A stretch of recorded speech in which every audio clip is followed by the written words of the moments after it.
How to turn off silent mode on Android phone. Hello everyone, welcome to this channel. I'm Emily and I'm here to help you out today. So without any delay, let's get started. So one of the most easiest way is to just scroll down your status bar and then tap on this silent mode over here, mute. Just tap on it and you'll be able to turn off the silent mode.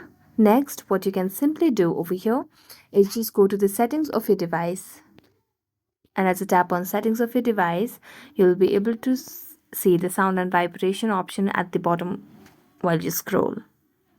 Then here you can see the option of silent mode that has been toggled on. So just toggle off this option, and here you can just increase your ringtone volume over here and your media volume. Now go back, and here you have successfully turned off the silent mode on Android phone. So thank you so much for watching this video. If you enjoyed watching this video, don't forget to like, subscribe and hit the bell notification. See you next time.